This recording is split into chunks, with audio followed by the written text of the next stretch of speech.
عقبال ما يعمل فرق.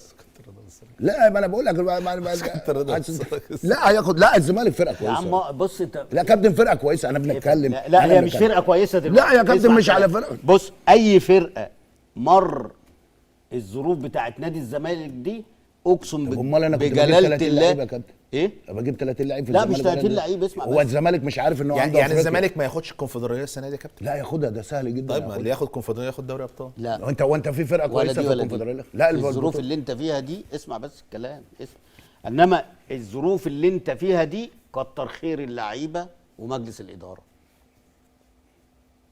ده من الاخر. انما هتقول لي 10 سنين هو لو جاب 3 4 لعيبه السنه اللي جايه. مين بقى؟ نادي الزمالك. مين في مصر يجي؟ لا سيبك ما انا ما بقول لك كابتن، اهو. ما هو مين اللي يجي في يا الزمالك حبيبي يجيب انا لي قلت بطولة لك أفريقيا؟ ايه قلت في كلامي ايه؟ بص على الفرق اللي هي في شمال افريقيا. حصل. انا قلت في مصر. انا لما اتكلمت في مصر انا قلت لك على الراجل اللي اسمه وليد علي. وليد علي. واخد بال حضرتك؟ بص فين تحت مش فوق، لان فوق مفيش. بص على كل الفرق اللي موجوده ما حدش يلفت النظر غير الراجل بتاع البلديه اللي هو الافريقي اللي هو في واحد برضه ظروفه ممكن متاحه، مروان حمدي ما يجيش نادي الزمالك كابتن. ما كان في لا الزمالك. احنا عايزين يرجع تاني. ما هو هداف. بص انت محتاج بقى ما انت عايز ما مش حقل تجارب يا لا فاروق. انت عايز دم جديد بقى. ابني بقى بص عارف انت اللي هيجي قديم يرجع تاني نادي الزمالك. هو كان عارف ان في بارومه. هيرجع تاني للبارومه هتبقى الدنيا كلها بقت ايه. شفت العربيه لما البارومه ما هو انت عندك مروان حمدي زي صلاح محسن. انت مشيته له الاعاره عشان ما ادكش او ما حققش معاك المستوى. لا هنا المطلوب. يفرق. هنا لا ازاي يا يفرق. كابتن؟ هنا ما لا ده فرود ده فرود يا عم. لا انت في النادي الاهلي ما انت مشيت السنه دي محمد شريف. ده مشي محمد شريف ومشيت حمدي. لا استنى بس. محمد شريف ده يمشي؟ لا طيب وكان موجود في انبي كان معار وراح. لا استنى بس. محمد شريف لما يمشي وتجيب لنا مودست يبقى في حاجه غلط في النادي الاهلي، في مجلس الاداره ولجنه التخطيط والمدير الفني والراجل اللي جابه امير توفيق. يبقى في حاجه غلط في الاربعه دول.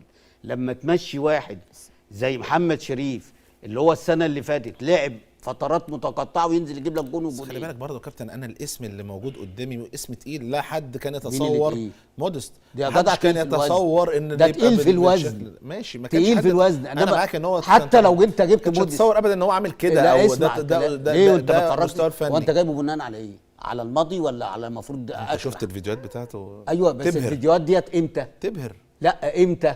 الفيديوهات دي امتى؟ ده من 4 5 سنين. كل 3 شهور الدنيا بتتغير. ما هو انت في 3 شهور اللي فاتوا دولت كان نجم النجوم مش عارف كان فلان. دلوقتي قلب وبقى حد تاني. ما بالك ده بقى له 4 5 سنين قاعد في البيت. واخد بالك؟ لا مش 4 5 سنين يا كابتن. الراجل لا والله ده بجريته ديت. ده هو الراجل كان مبطل وكان خلاص بقى. ده هو بس 6 شهور بس. ايه 6 شهور بس. 6 شهور يعملوا فيه كده؟ اه ده انت لو مبطل. ما هو على حسب جسمك وعلى حسب سنك. ما هو برضه لازم تحسبها بالحاجات دي يا كابتن. هو لازم. انا عندك حق. مين اللي هيصبر؟ مين اللي في النادي الاهلي يا فاروق هيصبر عليه لحد ما مودست يرجع؟ مين اللي يصبر؟ ما هو صابرين عليه. ده واخدينه كاس عالم للانديه على حساب صلاح محسن. انت مش عايز ياخدوه؟ لا طبعا ما ياخدوه. ده انا بقول لك كان المفروض ان هو من اول الفتره اللي فاتت دي اللي هو ال4 ماتشات اللي ما لعبهمش دول كانوا فسخوا العقد وقالوا له مع السلامه. حتى لو اجيب لهم كاس عالم للانديه. السلام عليكم ورحمه الله وبركاته. رضا عبد العالي هنا عنده حق. ازاي الاهلي يمشي محمد شريف ويجيب لنا لعيب زي مودست؟ مودست لغايه دلوقتي ما اثبتش اي حاجه مع النادي الاهلي، وكلنا متفقين على ده وما عندناش ثقه في انه ممكن يعمل اي حاجه. مش هو اللعيب اللي هيشيل هجوم النادي الاهلي. كلنا شايفين اداؤه وشايفين فعاليته في الملعب. صفر كبير قوي، وحاجه لبسناها لاخر الموسم. مفيش حاجه اسمها انه هيمشي في يناير. يمشي في يناير ازاي والاهلي دافع فيه مبلغ بالدولار؟ كده الاهلي مضطر يقعده السنه ديت ومش هيفعله السنه التانية. ده اللي موجود في عقد مودست. فمودست احنا لابسينه لنهايه الموسم، شئنا ام ابينا. المشكله الحقيقيه زي ما قال رضا عبد العال وانا بتفق معاه وقلت الكلام ده اكتر من مره، لجنه التعاقدات في النادي الاهلي وفي امير توفيق، اكتر 2 يشيلوا المسؤوليه.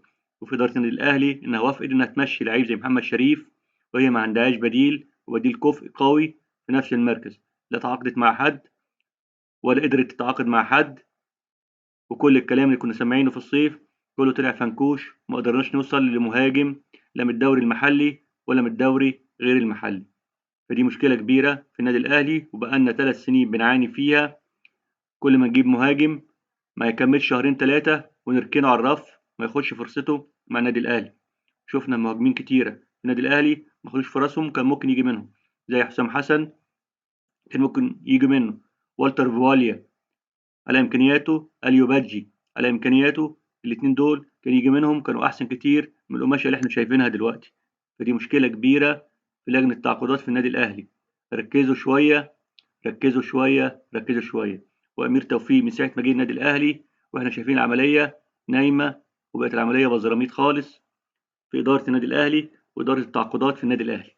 مشكلة كبيرة عندنا وإحنا عارفين كده كويس. الموسم اللي فات مع بداية التعاقدات الصيفية ولا لاعب محلي تعاقدنا معاه، وحاجة كبيرة وحاجة غريبة.